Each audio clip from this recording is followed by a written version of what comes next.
Sharon S. Pitcher graduated from Towson State College in 1974 with a bachelor's degree in English with secondary education preparation. Dr. Pitcher worked in education for many years in a variety of roles. She came to Towson University in 1999 as a faculty member in the College of Education and has served as director of the University Reading Clinic and member of the Department of Educational Technology and Literacy. These are her reflections. Dr. Pitcher, thank you for sharing with us your thoughts about your preparation, teacher preparation at Towson University and your subsequent career as an educator. Your participation will help us know more, get a better sense of the history of teacher education across time at Towson University. The place we'd like to begin is at the beginning, and would you share with us your early social context, where you grew up, what you were thinking about in adolescence about a possible career, and when teaching sort of first showed itself? It's interesting. When I first saw that question, I had just heard something on the radio not too long ago about, or read it, I'm not sure which it was, but it was talking about people that wanted to change careers. And they said something about, you should think about what you did as a child and really loved. Go back to your roots as a child and think of those things that you really loved to do as a child. And it's funny, as a child, I would teach anything that, I can remember taking Campbell's soup cans in the basement and lining them up and teaching them. That was probably the best class I ever had because they never talked back. But then, my family will tell stories about how I would get kids together on the street. And I went to a Catholic school, and so I would get these kids together on the street that were not Catholic, and I would teach them Catholic prayers. And then go home, and it would be like, where did you learn that? And it was, Sharon taught us, so I did that as a child. But when I got to high school, it was funny. I come from a family where my dad didn't finish high school. He got a GED, went into the service when he was in high school. He was in the Navy during the war, and then got a GED. And he was a very dominant person in our family.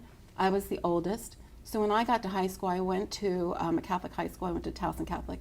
And when I went to high school, I did really well in the academic programs, but my father decided that I needed to be a secretary because that's the kind of job that was stable for women at that time. So he refused to allow me to stay in college preparatory courses and insisted that I go into secretarial courses, which, to tell you the truth, I was really terrible in. The stenographer teacher used to say, Miss Sparks, it's not really good to make up what people are saying and write it yourself. You're supposed to take down what they say. So when I graduated from high school, my father refused to let me take the SATs. I didn't do any of that.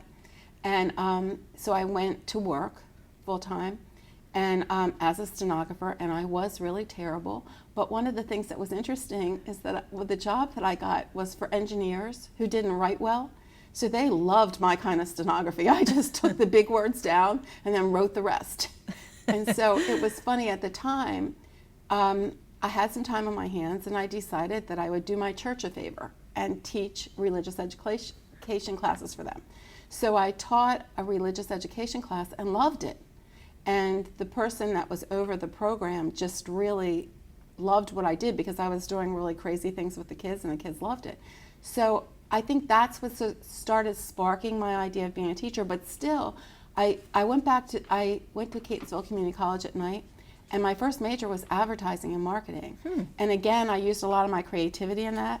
And I did well in those classes, but we always had advertising people that taught the courses, and one of the advertising people said, I don't think you're cutthroat enough for this business. And it made me really start thinking that I really loved the teaching I was doing with religious ed. I loved my English classes. They were always my favorite. That's what I did the best in. So I put the two together, applied to Towson, transferred in my junior year, and went into teaching. So that's and it's funny, when I got my doctoral degree, the first thing I did when I walked out of defending, I got on the cell phone, called my father, and I said, well, what do you think? Now I have every degree that you can have. So I guess I was college material. What do you think? So, that's like a family joke. So, yeah. But I think in a lot of ways it was a good avenue for me because I really didn't know what I wanted to do when I was in high school. And I think by the time I came here, I was so focused on what I wanted to do.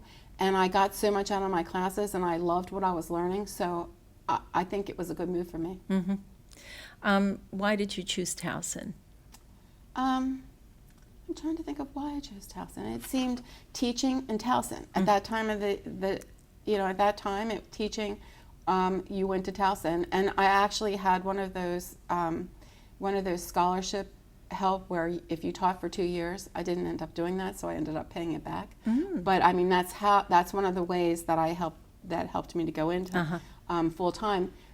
At the time that I went to when I came here, my father I actually quit the job that I had, and I quit the full-time job that I had when they offered me a position as secretary to the vice president, because he was one of the engineers I used to work for, and he wanted me to continue writing his memos and stuff, I think was part of it. And when they said that to me, I looked at them and I said, I'm quitting. And I quit because I thought if I stayed in that, I mean, it was a pretty sizable pay increase.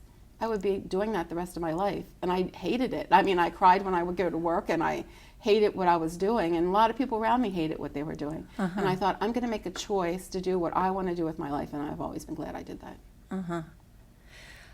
Do you remember anything about your education courses that you took here? Were they more theoretical, or were they practical? I think they were a good combination. I was very, very fortunate when I was here. I think it's funny when I think about everything that I did here. I can remember every single education professor. I can't necessarily remember the rest of them, except for Dan Jones, who was my advisor in English. But I don't really remember many of the other ones, but I remember every one of my education professors, because I think they made quite a mark on me. And actually, some of them I kept in touch with, and I think they made a difference. I think that's why I ended up coming back here. Yeah. Did you ever get to go into the schools before you got to the student teaching part? As you know now, with PDS, students are in the schools fairly early after they declare their interest in being a teacher. I have an incredible story for that. You won't believe what I was in. When I look back on this, I think I was probably in one of the earliest PDSs, only it wasn't called PDS. When I went to do my student teaching, I was in an urban center. The coursework was all done at an elementary school in Baltimore City. And it was a combination of elementary and secondary majors. It was led by Manny Velder and Eddie Cohen, both of whom that made a huge impression on me. And we took a class called Language in the Urban Child, was the course that we all took together, which, trust me, came in handy so much over the years when I was working in city schools, and even in my neighborhood at times, because one of my neighbors would really go into, she was a teacher in the city, but sometimes she would go into black lingo, and my husband would say, could you translate that? Because that's sort of some of the things that Eddie especially taught us in that class. And as part of that, we spent a lot of time in schools before we actually student taught. There were 3 schools involved in the effort. There was an elementary school, a junior high school, and a high school. We spent a lot of time in each of those schools. We got a chance to watch all of the people that were going to be cooperative teachers, and then we got a chance to choose our cooperating teacher and where we wanted to go. And after we finished the student teaching, I ended up going to Northern Parkway Junior High, and I had a really tough cooperating teacher, but I learned a lot from her. And after I spent, actually, I think it was 8 weeks teaching in Northern Parkway, but then the rest of the semester, we got a chance to go to the elementary school and the high school, and we had a chance to teach in both. In those cases, in the elementary school and the high school, we only taught like maybe 1 or 2 lessons, or we didn't do the kind of extension that we did at that time with student teaching. But we had the opportunity to teach both, along with what our focus was, which I think probably made an impression on me, and why I chose to go into the graduate reading program later on, because I liked working in the junior high school classroom, but I also enjoyed elementary school and high school. I liked it all. I felt like I would have never thought that before that experience, because I would have, my focus was always on high school or middle school before that. So it was interesting to have that experience.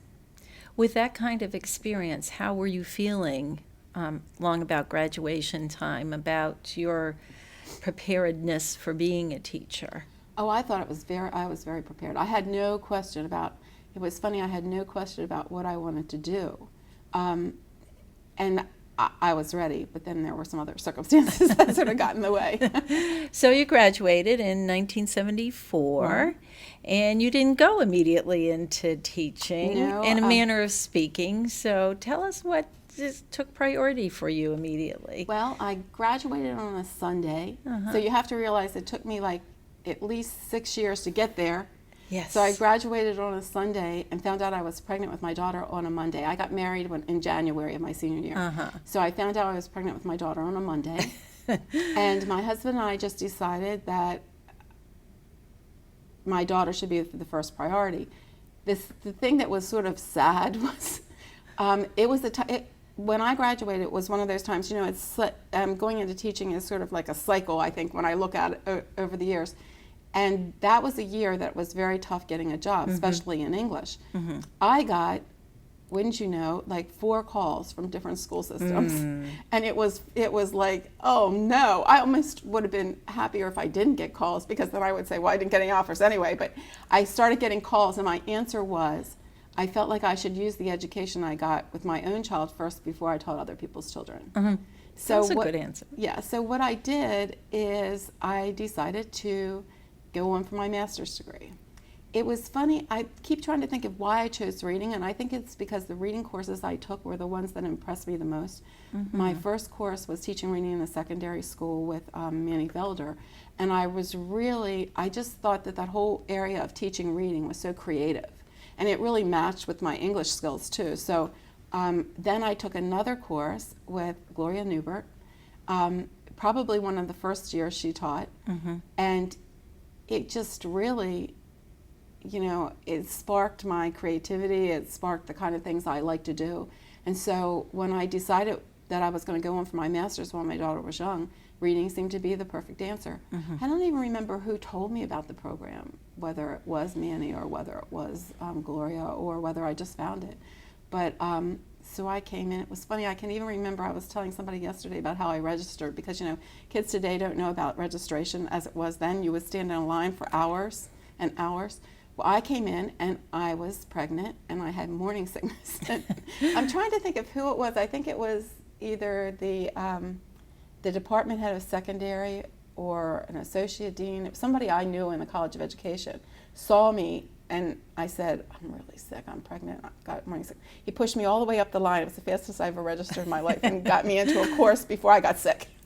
So I can still remember that experience of registering like that. So I went right into the graduate reading program, which I think was not only good for me, it was good for my daughter, because I took things like children's literature with Dr. Cohn, who just taught me all about all these different books to read to my daughter. So I think during that class, I probably read about 600 or 700 books to my daughter. So she got the advantage of me taking those courses at the same time as she was growing up.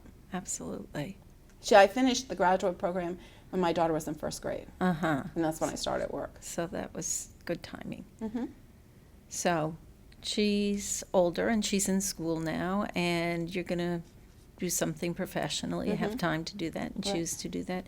And what was that? Well, I was just about finished my my degree in reading. I was finishing in actually that year, and when I was younger, I had done a lot of volunteer work at my church, and the principal at the school at the time, when I was younger, did some volunteer work with me at a school for girls that were troubled girls, and we worked together for a couple years when I was in college, and so she knew I was in the master's program of reading.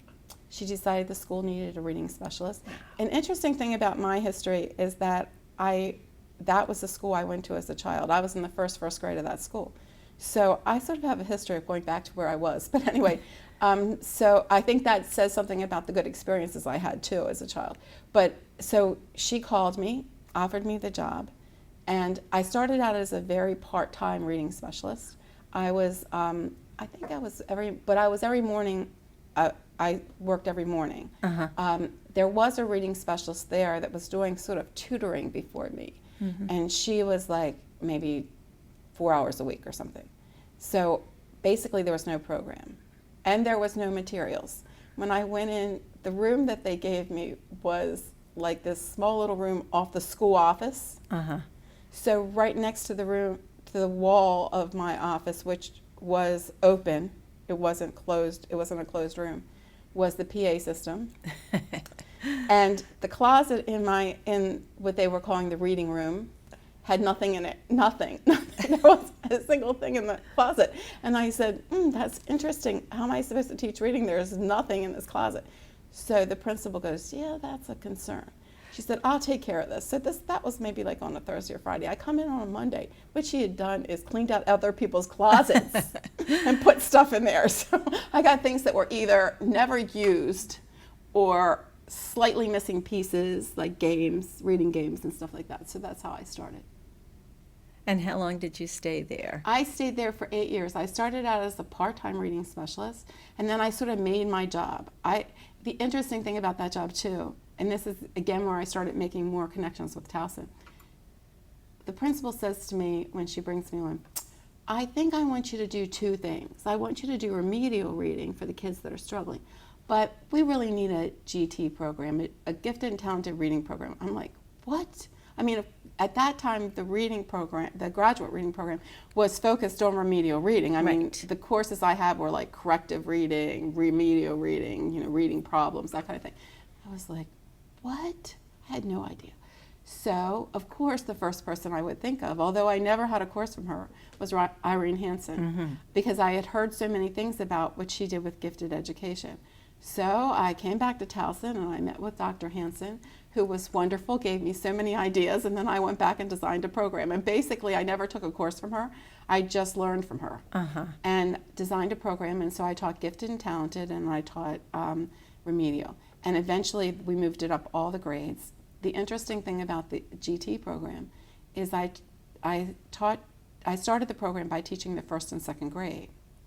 So then as they got older, we expanded the program. So there were kids that we identified in first and second grade that stayed with me all of their school life. And then when they got to sixth grade, the year that they were in sixth grade, the school lost the nuns that were running the school, and they hired a lay principal who, when he came in, was a little worried about what was going to happen. So anything the parents wanted, the sort of parents got. So they came to him as a group, the parents of some of the kids that I taught, and said, we'd like Sharon Pitcher to teach honors English in the middle school, which was great for me because I did have an English degree. Yes. And so it worked out great, and I taught those kids. I actually even had a homeroom for 1 year, which is one of the pictures I brought. I had a homeroom for 1 year, but they did so many crazy things, I never got a homeroom after that. But we actually, that class was so great to teach because I knew the kids well and I knew the parents well. So we got to do things like we entered the Maryland Film Festival. And again, a Towson connection because we won, and which was hysterical because we are a little parochial school.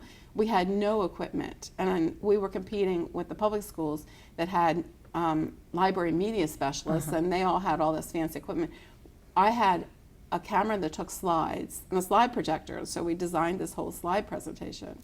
And it was just so creative that we won over all the public schools, which was hysterical. And part of the prize was to come here to Towson to compete in the Maryland Film Festival. So that was great. I brought all the kids here and we had a tour. And an interesting piece with that is my daughter was in the school and she was in one of the classes that competed. So she got to come here on that tour and saw the TV station and the radio station and just fell in love with it. She came back later when she graduated from high school. She came to Towson in mass communications and majored in video production. So she worked in that TV station. So it was interesting, so many connections with Towson over the years. So I ended up in that school being language arts coordinator. So I took over all of anything that had to do with language arts and actually brought in a whole new reading series during the time I was there, changed the whole program. and then became the testing coordinator, and we put in a whole kindergarten program that ended up then going for the whole archdiocese, did it after that, where we tested all the kids using a combination of Peabody picture vocabulary test and a lot of other things to see if they were ready for first grade reading. And I ended up working very closely with the whole program, and I stayed there for 8 years. And what took you away after 8 years? Well, it was interesting. After being there for 8 years, I had a mentor in the school. I still am very close to her. She was a second grade teacher. Mm-hmm. She had spent all of her time at that school, and she kept saying to me, there's something out there for you that's different. There's just, I just don't think you should spend your whole life here. And she really encouraged me to look other places. And it was a tricky thing at that point, because you had to, again, it was a point of time where at that point in time, here I was coming out with 8 years of experience and a master's degree. At that point in time, the school systems didn't have much money again. It was a low point in budgets. And they were hiring people right out of school. They couldn't afford to hire someone with a master's degree. Right. So I had a hard time. And part of the process then is you had to quit one job before you could get another. It wasn't like you could hold on to the contract. So I ended up quitting, not knowing what I was doing, but my husband was very supportive of that. And I sent a resume, as you know, that's how I got here.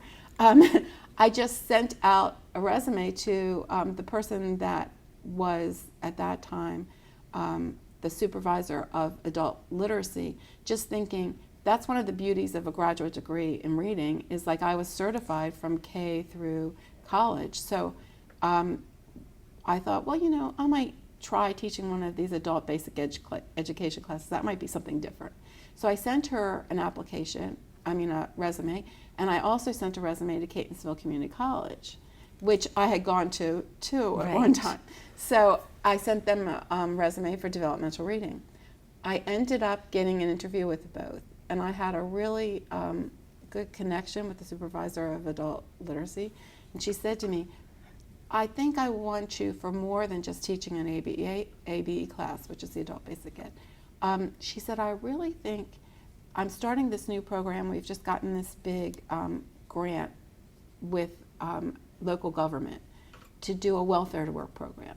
She said, I'm able to start 2 classes. I would like you to teach one of the classes, with the thought that my goal is to expand the program and then to hire some reading specialists to oversee it. She said, so you would be, if you take this chance with me, and meanwhile my application was in all the school systems and I was waiting to hear from something like that, and she said, if you take this chance with me, I'm pretty sure that I could get you in full time eventually. So I decided to take the chance. So I thought it was just something different. Mm-hmm. And truthfully, at the moment that I decided to leave the parochial school, I would have never thought this is where I would end up. Mm-hmm. I remember riding to work the first day thinking, what am I thinking? I've never worked with adults. I have no idea what I'm doing with this. And I taught the first welfare to work class. I learned so much from those ladies. I remember them saying to me the very first day, you can teach us a lot, but I'm sure you're going to learn a lot from us. And that is so true. So I taught that class in the mornings and then taught developmental reading in the evenings. And I did that at Catonsville. And I did that first semester. I did that from September to February, when, of course, we did get bigger money and the program expanded. And at that time, they offered me the job as reading specialist for the program. I became, at that time, there was only 3 of us that were full-time with the adult basic ed program. It was a huge program. At that, Baltimore County Schools was running the program at that time. They're no longer doing that. And we had classes in all of the high schools in Baltimore County, night programs, but then we started these day centers for welfare to work moms. And I oversaw all the ones on the west side of Baltimore County. And the other person that came on with us actually also was a graduate of the graduate reading program at Towson. And she took the east side, so we did it together as a team. But then I ended up moving into doing most of the professional development for Baltimore, for the adult education teachers, because most of them were part-time. And another thing that I sort of got it into was we had gotten an Even Start grant for the east side of Baltimore County. And I was pretty fascinated with that whole concept because as I was working with the welfare moms, I would realize that many times it wasn't that they weren't helping their children, they didn't know how to help their children. Mm-hmm. And many times, you know, when we would be on the school side and a mom wouldn't come in for like a team meeting, we would think she didn't care. And instead, I found from talking to the moms, it was more like they had no idea what to do. So they were just, you know, they didn't go because they couldn't see what they would contribute. So that led me to doing grant writing with the supervisor, and we got a bunch of small grants to start a program on the west side. And Even Start, if you know, Even Start is huge money coming from the federal government. I had little money, but was running a similar program on the west side. It was interesting. We would do a lot of conference presentations, and my supervisor would introduce us as the Cadillac. At first she would say the Cadillac and the Chevrolet, but then I changed that to the Cadillac and the street rod because my husband had a street rod at the time. A street rod is where you put all kinds of little pieces together and come up with something great, you know? I see. And so I figured that's sort of what we were because it was interesting. We served not only the welfare to work families, but I ended up also supervising all the programs that we had in shelters, homeless shelters. So as a result, I added the homeless shelters. I kept getting more and more to that job that I have with them because I started out with the welfare to work program. They added on most of the professional development for adult basic ed. Then at one time I supervised adult basic ed, ELL, and GED. Then I became the director of GED along with all my other jobs, so I directed that for a while. And then I ended up over all the life skills classes in the homeless shelters. So when I did the family literacy program, I combined the welfare to work classes and the homeless shelters, and I took in the area of Lansdowne, Catonsville, all the way out to Reisterstown. And it was a wonderful experience. I mean, we had every month, we had these dinners for the families, and we had parent workshops, and then family activities. We took them on field trips. It was just a wonderful experience, I think, and things that I started to realize the things that we as educators take for granted, knowing to do with children, that most people don't know. And it was so interesting. I can remember one time demonstrating, the mom said to me, well, we emphasized reading to your children. And the moms, especially we had one teenage shelter that was out in Owings Mills. And the mom said to me, I used to go out there often and visit the center, and they said to me, I don't know how you do this reading to children thing. I mean, I read to my child and she's running all around the room. And so I remember that experience I remember distinctly because I sat down with a group of babies, basically, there were babies and toddlers, and read to them.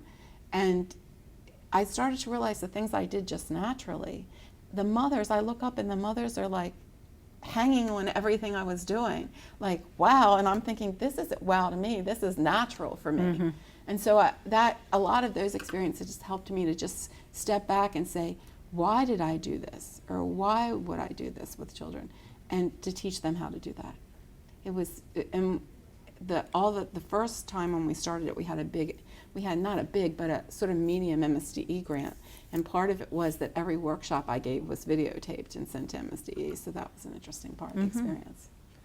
So that sort of evolved into family literacy. It evolved into family literacy, and the family literacy piece and my obsession with it once I got started, because it was so powerful to see what the changes we could make. You know, I mean, like the moms would come in and they didn't even know how to talk to their children. They had no idea. And so we would have to demonstrate that. I mean, and we would have to do things like, I changed a lot of how we did the workshops because I had to we would do a lot of craft stuff. And I would end up having to let the moms try doing it first themselves because they would get upset when their children would mess up their stuff. I mean, it was funny. Like I had one of the teenage moms going to me one time, would you tell her to stop touching my stuff that I'm making? And I'm like, the hers are your child, you know? Yeah, So you had to teach all those parts of it. So actually it was the Family Literacy Project that led to my doctoral work, because I was really into this whole family literacy thing, and One of my friends actually was working at the University of Maryland Dental School, and he saw in one of the University of Maryland system papers an advertisement for this doctoral program that the University of Maryland was doing that was in literacy. It was curriculum and instruction with a focus on literacy. And he sent for all the materials and brought them to my house and stuck them in my door and calls me up, because I wasn't home at the time, calls me up and he says, you need to look at this. I mean, he obviously had his doctorate in anatomy or something. Anyway, he said, you need to look at this because this program has you written all over it. And I'm like, I truthfully had never really thought of doing that. I mean, I remember when I got my master's degree, the first thing my husband said is, you're going to go on for your doctorate? And I said, you have to be a crazy person to think I'm going to do that, because I mean, I was just overwhelmed at that point. And so it was a good time. My daughter was starting college, so I didn't have to be as involved with her. And so I decided to do it. It was actually even close to me. It was close to my house. So there are so many things in my life, when I think of it as an educator, that were not things that I sat down when I was younger and said this is what I was going to do. Most of them weren't. Most of them were things that I just happened into and were the right things for me. And so suddenly you're happening into Towson University. Well, or maybe not so suddenly. No, then when I went into the doctoral program, one of the things that happened was the doctoral program and the adult literacy jobs sort of weren't a very good mix, because with adult literacy, especially because I had so many, most of the people I supervised were part-time people. And I mean, it was not unusual for me to get calls at midnight after someone came home from teaching a class all upset, or spending a lot of time working on the weekends. And that was really hard when I was trying to do doctoral work, because that's when I would do the doctoral work. So when I think about what I did in those days, because right at the beginning, I would literally be all over the county all day, take a class, and then one of the things I would do during the week is I would work until I couldn't keep my eyes open anymore. Then I would go to the gym and work out to wake myself up and then keep working. And then I would get all these phone calls from these people. I mean, it was just unusual. It was not unusual for these part-time people to call me at like 7 in the morning before they were going into a center, or, you know, it was just so many different things. So I decided that that was not really, I really needed to think that through a little bit more. And meanwhile, I realized that the doctoral work was something I really liked, and that I wasn't really sure, I wasn't really thinking university at the time when I started. I wasn't sure what I was going to do with it. So I decided to ask for a transfer. I started out where I was part-time with adult literacy and part-time in a school as a reading specialist. I was like the second reading specialist. And then eventually evolved to going back into schools. The first school I went back into full-time was the lowest it was during MSPAP. It was the lowest MSPAP school in Baltimore County. And I chose to go there because I really felt that that would be a really good experience at that time, of mixing my experience of being a reading specialist with my experience with that population, with the families and the parents. So I was able to combine some of that. And the principal was interesting. She had fired her last reading specialist and didn't have one for 2 years, used the position. That was when they were under site-based management, used the position for other things, and wasn't really very fond of reading specialists. But then the new superintendent required one in every school. So she put in an 8/10 position, which I loved, because then I had Mondays off to go to my doctoral classes. So I thought that was a good choice. So I just thought it was a good challenge, because she said, I don't know what a reading specialist can do, but I'll let you do whatever you want if you're going to raise these reading scores. So that was great. So I was able to... Was that an elementary school? It was an elementary school. And I was able to go in, and I really changed a lot of the program and revamped a lot of things, and we put in Reader's Workshop, and I changed the kindergarten program, and I was able to do a lot of things because I wasn't doing pull-out at all. I was I did some team teaching with teachers, more demonstration, but mostly I was just overseeing the program. And it was interesting. We put a lot of things in place, and at the time I came in there, they were like one of the lowest schools. But by the, MSPAP scores didn't come out until November. Right. Then, and so when they came out in November, it was actually the lowest. At that point in time, the county got really into how we're going to change the school. We already put in a lot of changes.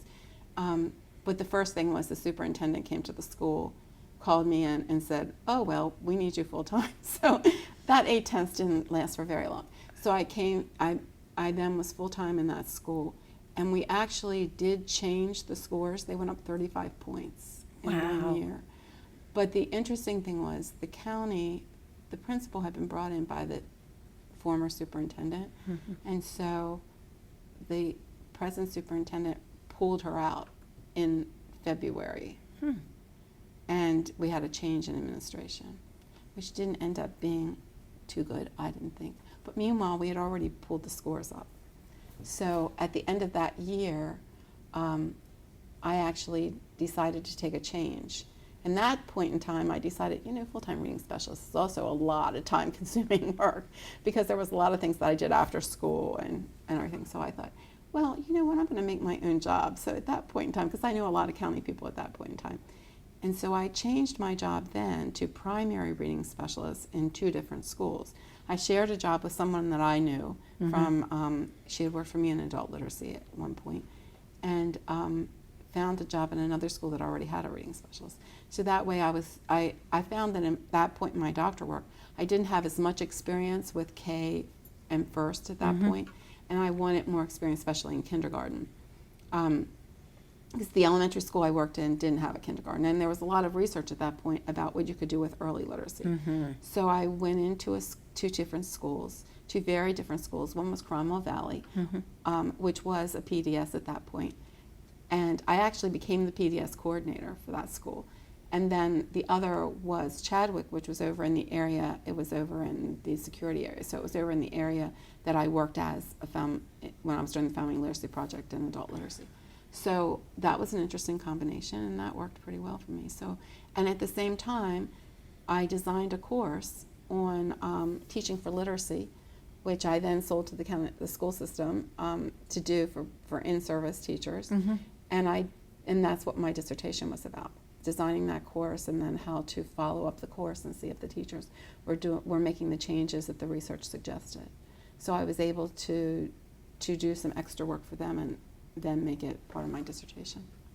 So at the end of that time, one of the schools I was in, I was not really happy with what was going on. So I knew at that point in time I wanted to do something different. So I wasn't sure what I wanted to do.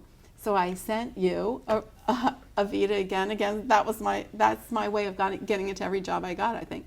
I also sent one to Loyola. And at the same time, I applied to Achievement First in Baltimore City, which was a program of professional development in the lowest performing schools in Baltimore City. Right. Well, I actually got a job in every one of those places.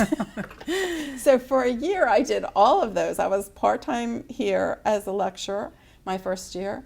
I was an adjunct professor at Loyola, and I was doing professional development the first year in 2 schools in Baltimore City. So then the following year, I actually did get offered a job here as a full-time lecturer. So I came here full-time, and I still worked with Achievement First. The following year, then there was a tenure track position opened up, and there was also one at Loyola. So I actually got offered both at the same time. So, but of course, Towson was my home and where I felt the most comfortable. So I've always been glad that I came to Towson. It was wonderful for me, especially when I started. I was then clinic director in the reading clinic, and I can still remember the first day when we were starting reading clinic, and I was standing in the observation room, and I just thought so much about Dr. Gatuska and when he led that program and what I learned from him. I can still remember the parents saying, "Is the doctor in?" And I was thinking, well, this is pretty cool. Now I'm the doctor. So that's all been a great experience for me. I've had so many opportunities in education that just sort of opened up for me, partially because I was open to trying anything. And, and I used unusual routes to get where I did, because I in many cases never had like these formal, interview type of things or anything. I never really went through that kind of system. Just right place, right time, and being a bit entrepreneurial on Right. your part, perhaps. Being willing to try something different and learning from that. You have done an enormous amount of professional development. You added that component to the Master's in Reading Education program. You also have been a teacher at virtually every conceivable Right. level. I have. I would ask you, given that wealth of experience and learning and teaching, as you look at folks who are going to become teachers, what kinds of things do you think are most important to look at in teacher candidates, people who are becoming teachers? And sort of the flip side of that, it's really two questions, is what do you think's most important in terms of preparing them, having been through a preparation program yourself? So I don't know what order you want to talk about them in, but just kind of. I think the biggest key to being a really good educator is creativity. I think that's always been my strong suit. I think when you're an educator in whatever field of education you're in or whatever group that you're working with, it's all about not necessarily your background knowledge, although I think you have to be strong in that, but it's being able to look at what is the most creative means to teach this to someone. I think I had the great opportunity of learning from creative people like Manny Velder and Gloria Newbert and Eddie Cohen that were definitely out of the box for those days, and did some very creative things with us. And that is what I was taught, and that's how I worked as an educator in every job that I did. I did one of the things with the professional development, and I did really grow in that after my doctorate. I worked in Baltimore City. I actually was the lead professional developer for the CEO's district, which was the 9 lowest performing schools in Baltimore City, in the state. Actually, they were all in Baltimore City, but it was the lowest performing schools in the state. And the goal was to turn those schools around in 3 years. So I led the professional development. I taught the principals, and I did year-long professional development for the principals and all of the coaches in the schools and the department chairs and all of that, and plus did some whole day things for the teachers. And I think the whole key to that was that teaching is a creative profession. It's not just standing up in front of people and, like the sage on the stage, but it's more a facilitator of learning and teaching in whatever you're doing, getting people involved in the learning and caring about the learning. And that's what I promote with my students. I was pretty excited last 2 weeks ago, we had 2 of my past graduates in the graduate reading program came back to present to my professional development class, because both of them are now literacy academic coaches in Baltimore City. And it's a position where they're actually the literacy facilitator for like a whole group of schools, 6 or 8 schools. And it was interesting to sit back and hear them talk, because one of them said, I learned at Towson what reading should look like. I know it, I know the theory, and I know what the practice is. And I'm not giving in to what is not right. I'm passionate about it. And I'm like, if I did that, if we were able to put that passion in her, we did the right thing. Mm-hmm. And the other one said, we not only learned at Towson, we learned what was right, but we learned the passion for it. But it was interesting, he said about me, because I was both his advisor and taught about 3 or 4 of his classes, both of them I taught a lot of their classes. He said, Dr. Pitcher showed us that it's not about staying in one school, that there's a lot of things that you can do, because I share all my experiences in my classes, that there's a lot of things that you can do with this reading degree. So I decided maybe I should try some of them. And it was great to see, because I think that's what education is about. I mean, sometimes when I have teachers in my classes that have stayed at one school teaching one grade all of their life, I don't necessarily think that makes a good teacher. I think having lots of different experiences makes a good teacher. So many times I'll encourage them, try another grade. Mm-hmm. And I know when when I've really touched something in a student and I know that they have that potential is when they're willing to try to do that they're willing to try other things and go out of that comfort zone. And I think it's about being a good teacher is being out of your comfort zone and taking the skills that you've learned of being a teacher and figuring out how to use it in different situations. Does that answer all the questions? I'm not sure. Well, I think so. Absolutely. So I think the idea of creativity that was really sort of your focal point is... And I think we need to give those experiences to the pre-service teachers. It's interesting.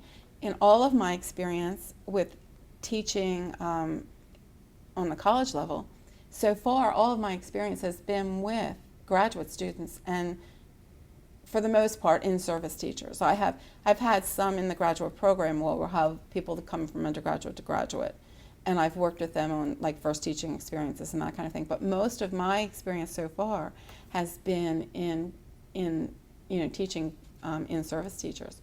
But next semester it's interesting, next semester I'm going to teach the course, which was the first reading course I ever took at Towson. I'm teaching reading in the secondary schools. So I'm going to be teaching undergraduates next semester, and I've also designed a Towson seminar course, which will be for transfer students because that was my experience. So I will be teaching that next year. So this will be my first experience of working with pre-service teachers, and I've really thought about that a lot because I think with pre-service teachers, we need to give them experiences of designing creative activities, helping them see what the possibilities of education are, seeing the creativity of teaching reading, because I think teaching reading is one of the most creative of anything that you can teach. So I hope I'll be successful with that. I'm looking forward to trying it.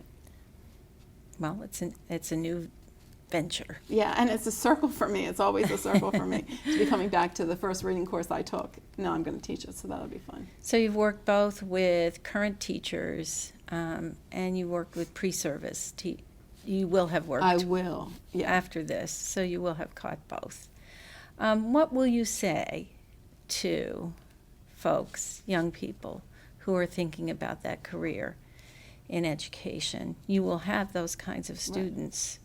Well, I think one of the most important things is that I think this is especially a case with secondary teachers, because I've done a lot of my research over the last maybe 8 years has been with adolescent literacy, because I chose to go into that specifically once I got tenure here, and one of my reasons for that is because that is the area that we really is the weakest across our nation. I mean, it's been very stagnant. We haven't really raised the scores, and it's so crucial to the life of any young adolescent. Their future is literacy. I mean, that's what the world is nowadays.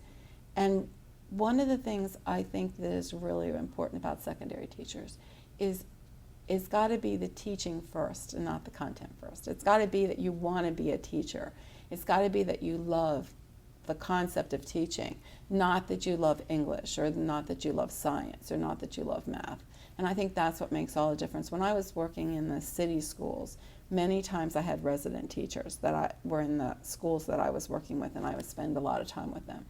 And I remember one in particular. He went into teaching and becoming a resident teacher because he couldn't get a job in anything else. He had an undergraduate degree in philosophy. And he didn't know what he wanted to do in life. And so he goes into teaching. Well, he had no desire to be a teacher. I mean, he was terrible, really terrible. I mean, it was I didn't even know where to start. I would sit in the back of the room and I would watch him teach, and all I wanted to do was say, "Get out of the way and let me do it." I mean, it was very hard that was the only time I've ever really felt that way, because most of the time I love working with the teachers. But in that particular case, he didn't want to be there. He couldn't care about the children. This was like, it was a job. And the principal kept sending me into that room. I would come into the building and she'd say, "You need to get back in there, it's horrible."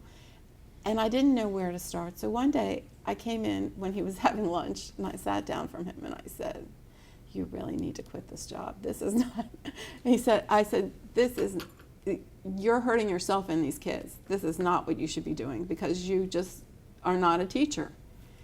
And he just looked at me and he said, "Well, really that's pretty refreshing because everybody else comes in here and wants to figure out how to fix me." And he said, "And I think you're right. I'm just not a teacher. This is just not for me. And he did leave at the end of and it was funny. That conversation with him made me finally decide to leave, where everybody else in the building, all the administrators and the area, were sort of skirting around how to get rid of him. You know? And they said, by that one conversation, you were able to get rid of him. But I was like, teaching is an art. And it has to be teaching first. You have to want to teach. That has to be what you really want to do. And I think if you do that, you can pretty much teach anything. I mean, I've learned that. I think I have really good skills in reading and good skills in English, but I think my skills mostly have been good skills in teaching. And I think that's what you need to be able to achieve as a teacher in any area. And if it's your content first, and I did see that when in those schools I had in the CEO's district, 3 of them were middle schools, and that was the challenge. That was the challenge, because many times I would go in with the middle school teachers and they were like, well, when am I teaching science? I just like science. And I was like, I understand that you have this specialty in science, but you're not teaching science, you're teaching kids. So you have to be a good teacher first. And if they can't read the material you have in front of them, then you got to teach them to read it. I mean, that's part of the whole content thing. And I think we're going to see a real change in that now because of the Common Core standards and where that whole movement is going. And I think that is just great that we're going there, because we need to go there. I mean, reading in whatever profession you have in the future is going to be the key. I mean, you can't do anything today without being able to read the labels or read the computer or whatever it is that you're going to be doing. So I think that wanting to teach that subject is what's most important, not the subject as much. Great. Is there anything we've forgotten that? I can't think of it, except for, you know, when I was thinking about this interview, I did keep coming back to Towson, and I think that has always been the basis of all of my teaching. I mean, it was not unusual for me when I was in adult literacy. Really, I can still remember riding to that first job. I'm thinking, what am I doing? I have no idea what I'm doing. And then when I started supervising, what I did is I came back here all the time. I mean, I called Joe Katuska and I said, I'm in this job. I have no idea what I'm doing. I mean, and I would come back here and talk to him about testing and talk to him about what we can put in place. And I just always have sort of come back to my professors at Towson. So it wasn't just that they taught me. It was like they taught me lifelong. So, you know, it is really important to me that I'm able to continue that.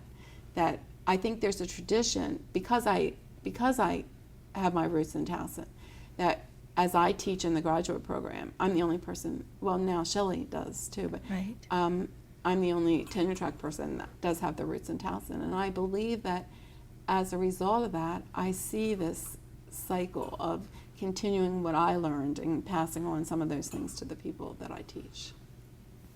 Thank So you. I think that's all. Thank you so much. You're welcome.